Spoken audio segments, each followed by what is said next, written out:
ओम शांति। ओम शांति। ओम शांति। ओम शांति। बुद्धि को चारों तरफ से हटाकर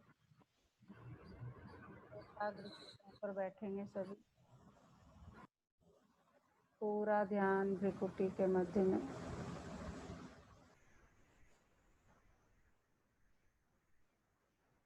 पूरा ध्यान भ्रिकुटी के मध्य में। ये मुझ आत्मा का निवास स्थान है। मैं आत्मा इन कर्मेंद्रियों की मालिक हूँ।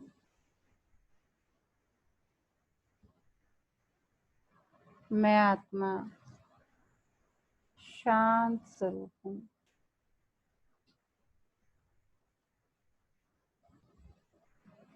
मैं आत्मा प्रेम स्वरूप हूँ।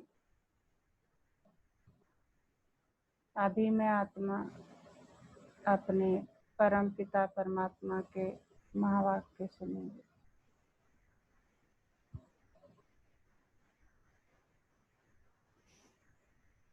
ओम शांति।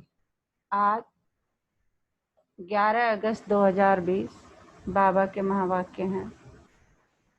पहले सुनते हैं मुरली का सार। मीठे बच्चे, तुम्हारी एम ऑब्जेक्ट है वंडरफुल रंग बिरंगी दुनिया, यानी स्वर्ग का मालिक बनना। एम ऑब्जेक्ट क्या है? फाइनली हमें क्या बनना है? स्वर्ग का मालिक। तो सदा इसी खुशी में हर्षित रहो, मुरझाया हुआ नहीं। यही खुशी रहे कि हम स्वर्ग के मालिक बनेंगे और परेशान नहीं होना, उदास नहीं होना। प्रश्न है, तकदीरवान बच्चों को कौन सा उमंग सदा बना रहेगा? जो तकदीरवान बच्चे हैं उन्हें कौन सा उमंग सदा बना रहेगा? उत्तर है, हमें बेहद का बाप नई दुनिया का प्रिंसेस बनाने के लिए पढ़ा रहे हैं। तो इसी उमंग से सबको समझा सकते हो कि इस लड़ाई में स्वर्ग समाया हुआ है। इस लड़ाई के बाद स्वर्ग के द्वार खुलने हैं। इसी खुशी में रहना है और खुशी खुशी से दूसरों को भी समझाना है। यही खुशी रहे कि अभी हम पुरुषार्थ कर रहे हैं, मेहनत कर रहे हैं और हमारे लिए, हम अपने लिए स्वर्ग के दरवाजे खुलवाने की तैयारी कर रहे हैं। यही खुद को समझना है, इसी खुशी में रहना है और दूसरों को भी समझाना है। गीत है आज का, दुनिया रंग रंगीली बाबा। ओम शांति। यह किन्होंने कहा बाबा को कि दुनिया रंग बिरंगी है? अब इनका अर्थ दूसरा कोई समझ न सके। बाप ने समझाया है, यह खेल रंग रंगीला है। कोई भी बाइस्कोप आदि होता है तो बहुत रंग बिरंगी सीनरियां आदि होती है ना। बाइस्कोप बाबा उसको कहते हैं, जो फिल्म सिनेमा है ना, उसको बात कर। कोई भी बाइस्कोप आदि होता है तो बहुत रंग बिरंगी सीनरी आदि होती है ना। अब इस बेहद की दुनिया को कोई जानते ही नहीं। तुम्हारे में भी नंबरवार पुरुषार्थ अनुसार सारे विश्व के आदि मध्य अंत का ज्ञान है। तुम समझते हो स्वर्ग कितना रंग बिरंगा है, खूबसूरत है, जिसको कोई भी जानते नहीं। ये बात सिर्फ हम जानते हैं, कोई की बुद्धि में नहीं है। वह है वंडरफुल रंग बिरंगी दुनिया। गाया जाता है वंडर ऑफ द वर्ल्ड, इसको सिर्फ तुम जानते हो। तुम ही वंडर ऑफ वर्ल्ड के लिए अपनी अपनी तकदीर अनुसार पुरुषार्थ कर रहे हो। वंडर ऑफ वर्ल्ड में जाने की पूरी तैयारी हमारी हो गई है। चल रहे हैं, उस पर पुरुषार्थ कर रहे हैं। एंटर तो कर लिया है, लेकिन पुरुषार्थ करके पद पाने की दौड़ लगी हुई है। तो सब जितना पुरुषार्थ करेंगे उतना अच्छा पद मिलेगा। एंट्री तो मिल गई है। एम ऑब्जेक्ट तो है, वह है वंडर ऑफ वर्ल्ड, बड़ी रंग बिरंगी दुनिया है जहाँ हीरे जवाहरातों के महल होते हैं। तुम एक सेकंड में वंडरफुल बैकुंठ में चले जाते हो, खेलते हो, रास विलास आदि करते हो। बराबर वंडरफुल दुनिया है ना। यहाँ है माया का राज्य, यह भी कितना वंडरफुल है। मनुष्य क्या क्या करते रहते हैं दुनिया में, यह कोई भी नहीं समझते कि हम नाटक में खेल कर रहे हैं। नाटक अगर समझे तो नाटक के आदि मध्य अंत का भी ज्ञान हो। तुम बच्चे जानते हो बाप भी कितना साधारण है, माया बिल्कुल ही भुला देती है। नाक से पकड़ा यह भुलाया, अभी अभी याद में है, बहुत हर्षित रहते हैं, ओहो हम वंडर ऑफ वर्ड स्वर्ग के मालिक बन रहे हैं, फिर भूल जाते हैं तो मुरझा पड़ते हैं। ऐसा मुरझा जाते हैं जो भील भी ऐसा मुरझाया हुआ न हो, जरा भी जैसे कि समझते ही नहीं हम स्वर्ग में जाने वाले हैं। बाबा कह रहे इतने परेशान रहते हो तुम लोग, तुम्हें नशा ही नहीं रहता, भूल जाते हो कि हम स्वर्ग में जाने वाले हैं। जरा सी कुछ माया आई और मुंह लटका के बैठ गए, परेशान होके बैठ गए। हमको बेहद का बाप पढ़ा रहे हैं, जैसे एकदम मुर्दे बन जाते हैं। बाबा कह रहे हैं ये भूल जाते हो तुम, जरा भी जैसे कि समझते ही नहीं कि हम स्वर्ग में जाने वाले हैं। हमको बेहद का बाप पढ़ा रहे हैं, जैसे एकदम मुर्दे बन जाते हैं। वह खुशी नशा नहीं रहता। अभी वंडर ऑफ वर्ड की स्थापना हो रही है। वंडर ऑफ वर्ड का श्री कृष्ण है प्रिंस, यह भी तुम जानते हो। कृष्ण जन्माष्टमी पर भी जो ज्ञान में होशियार है वह समझाते होंगे। Shri Krishna wonder of word का प्रिंस था। वह सतयुग फिर कहाँ गया? सतयुग से लेकर सीढ़ी कैसे उतरे, सतयुग से कलयुग कैसे हुआ, उतरती कला कैसे हुई, तुम बच्चों की बुद्धि में ही आएगा। बाबा कह रहे सबके जवाब तुम्हारे पास है बस, कि सतयुग से कलयुग कैसे हुआ, उतरती कला कैसे हुई, ये सब हमारी बुद्धि में है। उस खुशी से समझाना चाहिए। श्री कृष्ण आ रहे हैं, श्री कृष्ण का राज फिर स्थापन हो रहा है, यह सुनकर भारतवासियों को भी खुशी होनी चाहिए। परंतु यह उमंग उन्हों को आएगा जो तकदीरवान होंगे। दुनिया के मनुष्य तो रत्नों को भी पत्थर समझकर फेंक देंगे। यह अविनाशी ज्ञान रत्न है ना, इन ज्ञान रत्नों का सागर है बाप। इन रत्नों की बहुत वैल्यू है। यह ज्ञान रत्न धारण करने हैं। अभी तुम ज्ञान सागर से डायरेक्ट सुनते हो, तो फिर और कुछ भी सुनने की दरकार ही नहीं है। बाबा कह रहे तुम्हें तो खुद ज्ञान का सागर आकर डायरेक्ट सुना रहा है, तो किसी और के सुनने की जरूरत ही नहीं है। सतयुग में यह होते नहीं, न वहाँ LLB न सर्जन आदि बनना होता है, वहाँ यह नॉलेज ही नहीं, वहाँ तो तुम प्रारब्ध भोगते हो। तो जन्माष्टमी पर बच्चों को अच्छी रीति समझाना है। अनेक बार मुरली भी चली हुई है, बच्चों को विचार सागर मंथन करना है, तभी पॉइंट निकलेगी। बाबा कह रहे बार बार मुरलियों में मैं समझा चुका हूँ कि जन्माष्टमी पर कैसे समझना है, कैसे समझाना है, उसका क्या मतलब है, क्यों मनाते हैं। बच्चों को विचार सागर मंथन करना है, तभी पॉइंट निकलेगी। भाषण करना है तो सवेरे उठकर लिखना चाहिए, फिर पढ़ना चाहिए, भूली हुई पॉइंट फिर ऐड करनी चाहिए। बाबा ज्ञान सुनाने की मतलब टेक्निक्स बता रहे हैं कि सुनाने से पहले क्या क्या तैयारियां आपकी होनी चाहिए। इससे धारणा अच्छी होगी, फिर भी लिखित मुआफिक सब नहीं बोल सकेंगे। बाबा कह रहे लिखित जो लिखा हुआ उसके तरह जो है सब नहीं बोल पाएंगे, कुछ ना कुछ पॉइंट भूल जाएंगे। तो समझाना होता है कृष्ण कौन है। यह तो वंडर ऑफ वर्ल्ड का मालिक था, भारत ही पैराडाइज था, उस पैराडाइज का मालिक श्री कृष्ण था। हम आपको संदेश सुनाते हैं कि श्री कृष्ण आ रहे हैं। बाबा आज की मुरली में हमें जन्माष्टमी का वो बता रहे हैं सारे महत्व, कैसे मनाते हैं, क्यों मनाते हैं, क्या मतलब है उसका। हम आपको संदेश सुनाते हैं कि श्री कृष्ण आ रहे हैं। राजयोग भगवान ने ही सिखाया है, अब भी सिखला रहे हैं। पवित्रता के लिए भी पुरुषार्थ करा रहे हैं, डबल सिरताज देवता बनाने के लिए। यह सब बच्चों को स्मृति में आना चाहिए, ये सब दिमाग में होना चाहिए कि बाबा हमें पवित्र बना रहे हैं। बिल्कुल काम क्रोध मोह लोभ अहंकार सब खत्म कर रहे हैं, तो पवित्र बन रहे हैं ना। किस लिए बना रहे हैं? डबल सिरताज देवता बनाने के लिए। यह सब तुम्हारी बुद्धि में रहना चाहिए। बाबा कह रहे जिनकी प्रैक्टिस होगी वह अच्छी रीति समझा सकेंगे। कृष्ण के चित्र में भी लिखत बड़ी फर्स्ट क्लास है। इस लड़ाई के बाद स्वर्ग के द्वार खुलने हैं। इस लड़ाई में जैसे स्वर्ग समाया हुआ है।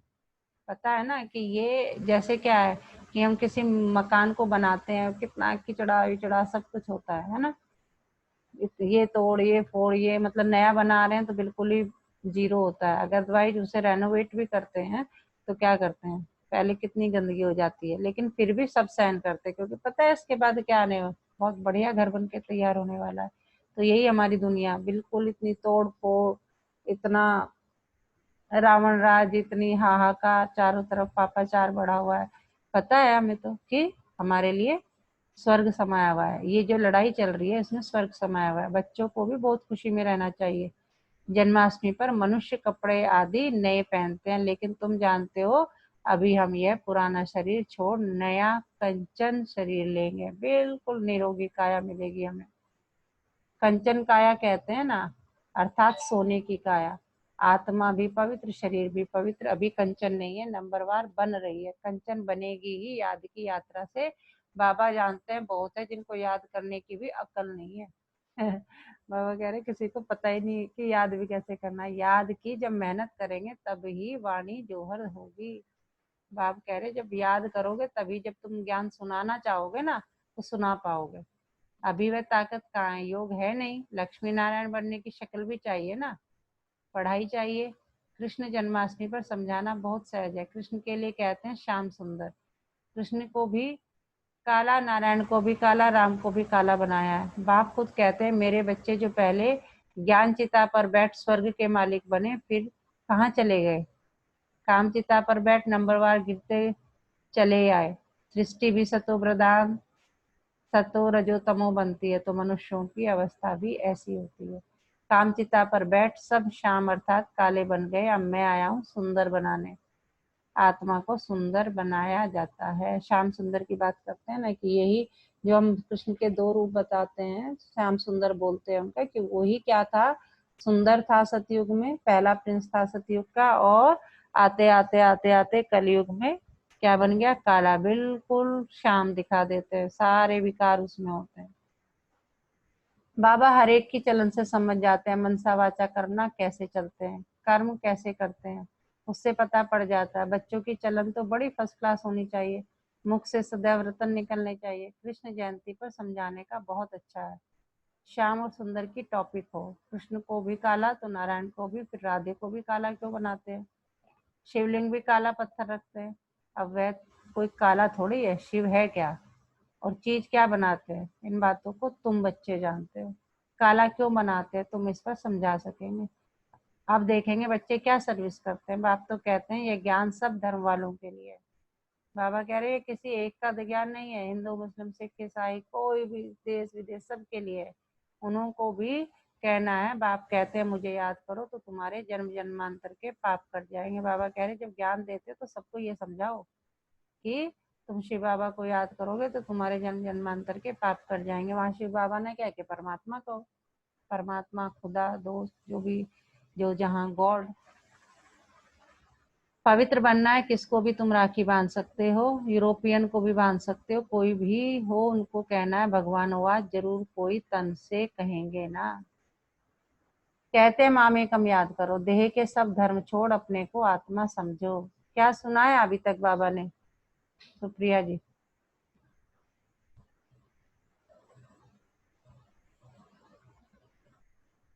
राम कलब जी, कोई भी बताओ एक जना। अनु जी, बॉबी जी, अंकित जी। मैम हम लोग वर्ल्ड्स ऑफ वंडर में जाने वाले हैं। इसका मतलब है हम स्वर्ग में एंट्री होने वाली है, और हम लोग को इस पर बहुत नाज होना चाहिए, हमें दुखी नहीं होना चाहिए। और दूसरा बताया कि हमें इसके इसके उसमें रहना चाहिए, नशे में रहना चाहिए कि हम देखो स्वर्ग में जाने वाले हैं। दूसरा बताया कि श्री कृष्ण जी के बारे में कि वो बहुत बोलते हैं कि वो वर्ल्ड्स ऑफ वंडर के प्रिंस हैं। और ये भी बताया बाबा ने हमें हमेशा अपने आप को आत्मा समझना चाहिए। जी बिल्कुल। तो बाबा ने आज मतलब मेन मैसेज यही है कि आज श्री कृष्ण जन्माष्टमी है ना, तो उस पर हम, बाबा कह रहे हैं उस पर हम कैसे समझा सकते हैं कि कैसे श्याम सुंदर कैसे नाम वाम पड़े। जी हाँ जी। तो बाबा कहते हैं मामेकम याद करो, देह के सर्व धर्म छोड़ अपने को आत्मा समझो। बाबा कितना समझाते हैं फिर भी नहीं समझते हैं, तो बाप समझ जाते हैं इनकी तकदीर में नहीं है। बाबा कह रहे मैं इतना समझा रहा हूँ उतना समझा रहा हूँ फिर भी नहीं समझ रहे हो, तो मैं क्या कहूँगा भैया, तकदीर में ही नहीं है। कोई भी हो, जैसे लौकिक में भी देखो ना, हम अपने बच्चों को कितना समझाते हैं, इतना समझाया इतना मान लो कोई वो है, कोई सही राह पे नहीं है या कुछ भी है, समझा रहे हैं आप उसे, है ना। छोटे बच्चे को भी हम अपने घर में क्या, छोटा बच्चा हो जो शुरू से क्या है, पढ़ोगे ये करोगे ऐसे करना है, पढ़ाई नहीं और सारी चीजें भी ठीक है। अच्छा व्यवहार करो, ऐसे पढ़ाई करो, ऐसे करो, ऐसे काम करो, फिर भी कोई नहीं मानता, सब मत्था पटक, फिर बाद में कहते हैं ठीक है जिसकी तकदीर में जो होगा देख लेंगे, देखा जाएगा, बिल्कुल। क्या कर सकते हैं। यह तो समझते होंगे शिव बाबा पढ़ाते हैं, यह तो समझते होंगे कि बाबा पढ़ाते हैं, रग बगैर तो पढ़ा ना सके। बाबा कह रहे हैं मुझे तो रथ चाहिए ना, इशारा देना ही बस है। कोई कोई बच्चों को समझाने की प्रैक्टिस अच्छी है। बाबा मम्मा के लिए तो समझते हो यह ऊंच पद पाने वाले हैं, मम्मा भी सर्विस करती थी ना, इन बातों को भी समझाना होता है। माया के भी अनेक प्रकार के रूप होते हैं। बहुत कहते हैं हमारे में मम्मा आती है, शिव बाबा आते हैं, परंतु नए नए पॉइंट्स तो मुकर्रर तन द्वारा ही सुनाएंगे कि दूसरे किसी द्वारा सुनाएंगे, यह हो नहीं सकता। ऐसे तो बच्चियां भी बहुत प्रकार के पॉइंट्स अपनी भी सुनाती हैं। मैगजीन में कितनी बात आती है, ऐसे नहीं मम्मा बाबा उनमें आते हुए लिखवाते हैं, नहीं, बाप तो यहाँ डायरेक्ट आते हैं, तब तो यहाँ सुनने के लिए आते हो। अगर मम्मा बाबा कोई में आते तो फिर वहां ही बैठ उनसे पढ़े, नहीं आने की सबको कशिश होती है, दूर रहने वालों को और ही जाती कशिश होती है। बाबा कह रहे जो यहाँ आ नहीं पाते ना, जो मधुबन में नहीं रहते, वो उन्हें दूर से वो बहुत बहुत प्यार से बाबा को याद करते हैं। उन्होंने बड़ा मिलने की एक, जिसे कहते हैं ना, अटैचमेंट रहता है। तो जो बच्चे जन्माष्टमी पर भी बहुत सर्विस कर सकते हैं, कृष्ण का जन्म कब हुआ यह भी किसको पता नहीं, तुम्हारी अब झोली भर रही है तो खुशी रहनी चाहिए। हम लोगों की क्या, बाबा झोली भर रहे हैं तो हमें बिल्कुल खुश रहना चाहिए, परंतु बाबा देखते हैं खुशी कोई को में बिल्कुल है नहीं, श्रीमत पर न चलने का तो जैसे कसम उठा लेते हैं। ठीक है, मुरली सुन ली, सेंटर पे चले गए, सब कुछ कर लिया है ना, सेंटर पे आके मुरली सुन रहे हैं, सब कुछ कर रहे हैं, लेकिन श्रीमत पे ही नहीं चलते। तो बाबा कह रहे हैं सर्विसेबल बच्चों को तो ऐसे सर्विस सूझती रहेगी कि जो एक्चुअल में, मतलब बाबा ने जो 4 बताए हैं ना स्तंभ यज्ञ के, वो चारों में से एक में भी गड़बड़ है तो गड़बड़ है। जैसे आत्मा में बताया था ना 7 गुण है, अगर 7 में से एक भी गड़बड़ है तो फिर आप बैलेंस नहीं। जैसे प्रकृति के 5 तत्वों में एक भी गड़बड़ है तो हम बैलेंस, शरीर में 5 तत्वों का बना है, तो किसी भी एक चीज की कमी है तो हम शरीर से परेशान रहते हैं। ऐसे आत्मा के 7 गुणों में से एक ही गुण में कोई गड़बड़ है तो हम परेशान रहते हैं। इसी तरह से बाबा कह रहे हैं कि सर्विस के जो चारों स्तंभ है, अगर उसमें एक भी गड़बड़ है तो ठीक है, मतलब वो पद नहीं पाएंगे। समझते हैं बाबा की सर्विस नहीं की, किसको रास्ता नहीं बताया तो गोया हम अंधे रहे। बाबा कह रहे अगर तुमने नहीं की ना तो समझो तुम अंधे ही रहे, सर्विस करनी है। तुम्हें जो ज्ञान मिल गया तुम्हें आगे बताना ही बताना है, फिर तो आप सेल्फिश हो गए ना, लेके बैठ गए। अब परमात्मा कहते हैं, अब जैसे ये हो गया ना कि जैसे एक एक पेरेंट के 3-4 बच्चे हैं, हम उनमें से एक है, हमें मिला और हम लेके बैठ गए बस उसे पूरा। नहीं, हमारा क्या कर्तव्य, हम अपने सारे बहन, लौकिक में अगर बात करें, सारे बहन भाइयों को दो, ठीक है। अगर हम ऐसा नहीं करते तो फिर हम अंधे रहे, यह समझने की बात है ना। बैच में भी कृष्ण का चित्र है, इस पर भी तुम समझा सकते हो, कोई से भी पूछो इन्हों का काला क्यों दिखाया है, बता नहीं सकेंगे। शास्त्रों में लिख दिया है राम की स्त्री चुराई गई, परंतु ऐसी कोई बात वहां होती नहीं। तो भारतवासी परिस्तानी थे, कब्रिस्तानी बने, फिर ज्ञान चिता पर बैठ देवी गुण धारण कर परिस्तानी बनते हैं। बाबा कह रहे तुम जो भारतवासी थे ना, तुम ही कहाँ थे, परिस्तान के रहने वाले थे, अब कहाँ हो, कब्रिस्तान में। और अब ज्ञान प्राप्त कर रहे हो, ज्ञान चिता पर बैठ देवी गुण धारण कर रहे हो, फिर से परिस्तानी बन रहे हो। सर्विस तो बच्चों को करनी है, सबको पैगाम देना है, इसमें बड़ी समझ चाहिए, इतना नशा चाहिए हमको। भगवान पढ़ाते हैं, भगवान के साथ रहते हैं। बाबा कह रहे नशा तुम्हें कूट कूट के भरा होना चाहिए। कौन, मुझे भगवान पढ़ा रहा है, मैं भगवान के साथ रहता हूँ, भगवान के बच्चे भी हैं तो फिर हम पढ़ते भी है। बोर्डिंग में रहते हैं तो फिर बाहर का संग नहीं लगेगा, यहाँ भी स्कूल है ना, क्रिश्चियन में फिर भी मैनर्स होते हैं। अभी तो बिल्कुल नो मैनर्स, तमो प्रधान पतित है, देवताओं के आगे जाकर माथा टेकते हैं, कितनी उनकी महिमा है। सतयुग में सभी के दैवी कैरेक्टर थे, अभी आसुरी कैरेक्टर है। ऐसे ऐसे तुम भाषण करो तो सुनकर बहुत खुश हो जाएं। मुख छोटा बात बड़ी, यह कृष्ण के लिए कहते हैं। अभी तुम कितनी बड़ी बातें सुनते हो, इतना बड़ा बनने के लिए तुम राखी को भी बांध सकते हो, या बाप का पैगाम तो सबको देना है।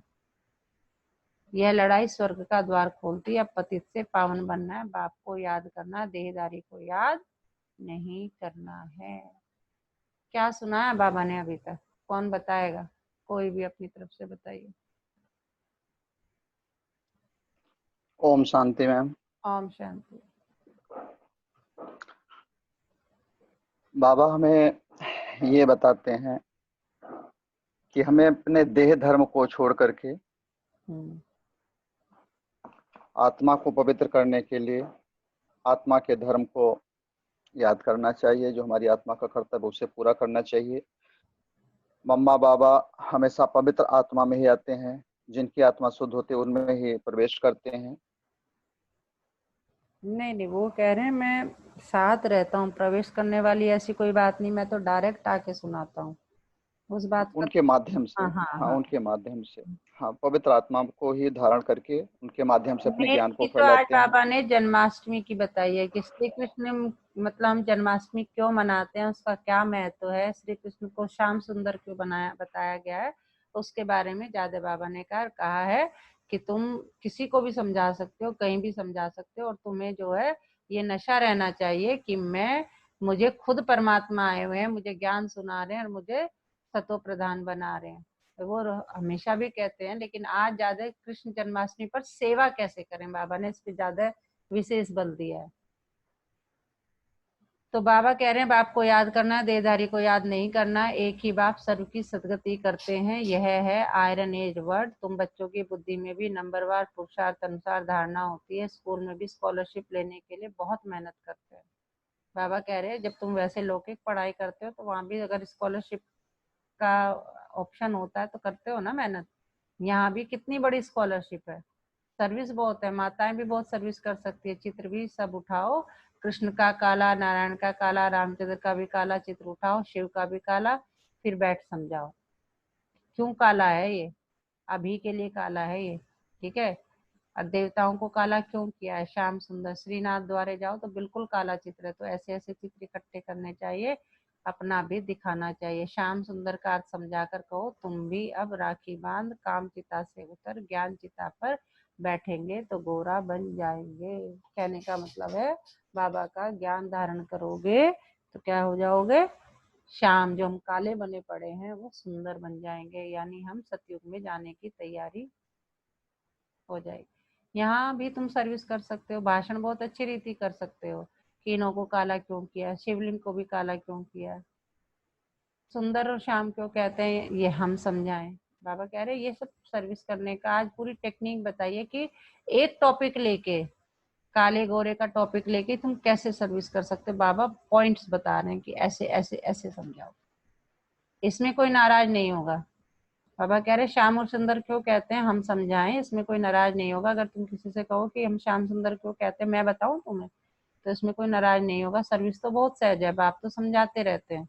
बच्चे अच्छे गुण धारण करो, कुल का नाम बाला करो, तुम जानते हो अभी हम ऊंचते ऊंच ब्राह्मण कुल के हैं, तो तुम्हें अपने कुल का नाम ब्रह्मा कुमार, ब्रह्म कुमारियों का नाम क्या करना है, बाला करना है, यानी हाईलाइट करना है, यानी नाम रोशन करना है। फिर राखी बंधन का अर्थ तुम कोई को समझा सकते हो, वैश्याओं को भी समझाकर राखी बांध सकते हो, चित्र भी साथ में हो। बाप कहते हैं माँ में कम याद करो, यह फरमान मानने से तुम गोरे बन जाएंगे। बहुत युक्तियां हैं, कोई भी नाराज नहीं होगा।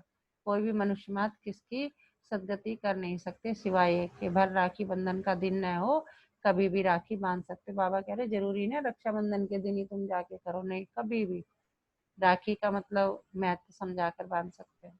यह तो अर्थ समझना, राखी जब चाहे तब बांधी जा सकती है, तुम्हारा धंधा ही है। बोलो बाप के साथ प्रतिज्ञा करो। राखी क्यों बंधवाते, प्रतिज्ञा करवाने के लिए। वैसे भाई बहन के लिए मतलब हमारे इंडिया में क्या है, भाई बहन जो है बहन भाई से क्या प्रतिज्ञा करवाती है कि तुम प्रतिज्ञा करो कि तुम मेरी रक्षा के लिए हमेशा मेरे साथ रहोगे, है ना। तो बाबा कह रहे ये राखी जो सिंबल है वो एक किसका है, प्रतिज्ञा करवाने, कहीं ना कहीं सिंबलाइज है। तो बोलो बाप के साथ प्रतिज्ञा करो। बाप कहते हैं माँ में कम याद करो तो पवित्र बन जाएंगे। मस्जिद में भी जाकर तुम उनको समझा सकते हो। हाँ जी, क्या सुनाया सुप्रिया जी बाबा ने अभी तक? ओम शांति। ओम शांति। आज की मुरली में मेरे को ये समझ में आया है कि बाबा ने दो त्योहार जैसे राखी और जन्माष्टमी, इन दो के माध्यम से हमें ज्ञान देने का प्रयास किया है और ये बताया है कि भगवान को भी इन्होंने काला बनाया है, तो उसका क्या मतलब है? ये हमारी ही माया है, हमारे ही जो हम पतित हो जाते हैं उस भाव को दिखाने के लिए कहा है। और राखी के बंधन को उन्होंने ये बताने की कोशिश की है कि ये हमारा एक संकल्प है कि हाँ, हम बाबा का ज्ञान सुनेंगे और इस बंधन में बंधेंगे और अपना ये ज्ञान मतलब आगे भी बढ़ाएंगे। बिल्कुल बिल्कुल। ये इस बंधन पे, इस संकल्प पे उन्होंने जोर दिया है। जी जी। हम राखी बांधने के लिए आए हैं, ये बात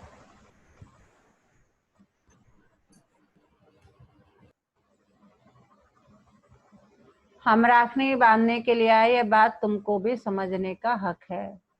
बाप कहते हैं मुझे याद करो तो पाप कट जाएंगे, पावन बन पावन दुनिया का मालिक बन जाएंगे। अभी तो पतित दुनिया है ना, गोल्डन एज थी जरूर, अब आयरन एज है। तुमको गोल्डन एज में खुदा के पास नहीं जाना है।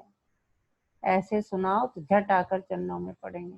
बाबा ने मतलब पहली ये क्या कही कि तुम जो है मस्जिद में भी जाकर समझा सकते हो। क्या समझा सकते हो?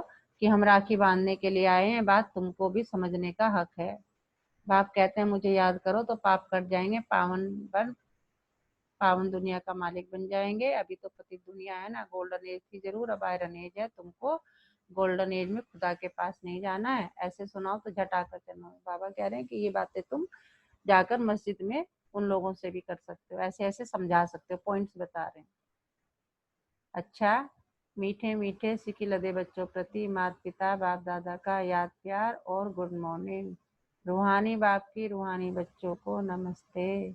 हम रूहानी बच्चों की रूहानी बाप दादा को याद प्यार गुड मॉर्निंग, नमस्ते बाबा नमस्ते। शुक्रिया बाबा शुक्रिया, हमें अपना बनाने के लिए, हमें रोज पढ़ाने के लिए, हमें पतित से पावन बनाने के लिए। धारणा के लिए मुख्य सार क्या है? उससे पहले कौन बताएगा? बॉबी जी, क्या क्या सुनाया बाबा ने अभी तक? Om Shanti ma'am. Om Shanti. Ma'am Supriya ma'am ने और रामगोपाल सर ने, अनु जी ने बहुत अच्छा सुनाया। जो मुझे समझ आया वो यह है कि बाबा कह रहे हैं कि जो तुम्हें ज्ञान मिला है, इस ज्ञान से तुम पवित्र बन जाओ, एक अनमोल रत्न बन जाओ, खुद को बना लो, दूसरों को भी बनाओ। इस ज्ञान को कहीं भी सुना सकते हो। और दूसरा है कि याद में रहो हमेशा, जी तो तुम सत्युग में स्वयं ही पहुंच जाओगे। जब मुझे भूल जाओगे तो माया फिर थप्पड़ मारेगी, फिर नीचे गिर जाओगे। जी। आज याद की यात्रा, याद पे बाबा ने विशेष जोर दिया मेरे हिसाब से। जी। धारणा के लिए मुख्य सार, धारणा के लिए मुख्य सार क्या है? ज्ञान रत्नों के सागर से जो अविनाशी ज्ञान रत्न प्राप्त हो रहे हैं, उसकी वैल्यू रखनी है। विचार सागर मंथन कर स्वयं में ज्ञान रत्न धारण करने हैं, मुख से सदैव रत्न निकालने हैं।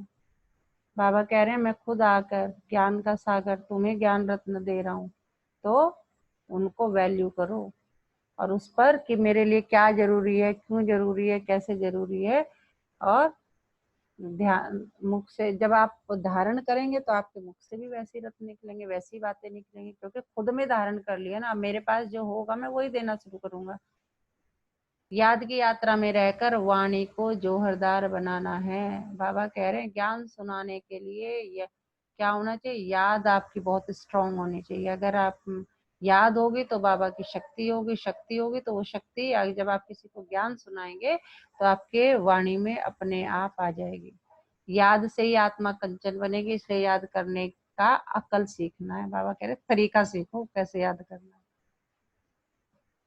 आज का वरदान, पुरानी देह और दुनिया को भूलने वाले बाप दादा के दिल तख्त नशीन भव।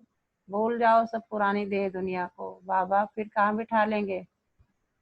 बाबा के दिल के तख्त पर विराजमान हो जाएंगे। संगम युगी श्रेष्ठ आत्माओं का स्थान ही है बाबा का दिल तख्त। बाबा कह रहे हैं जो संगम युग की आत्माएं हो ना तुम सब, तुम्हारा स्थान ही कहाँ है? कहाँ रहते हो तुम लोग? बाबा का दिल तख्त। ऐसा तख्त सारे कल्प में नहीं मिल सकता। विश्व के राज्य का व स्टेट के राज्य का तख्त तो मिल होता रहेगा, लेकिन यह तख्त नहीं मिलेगा।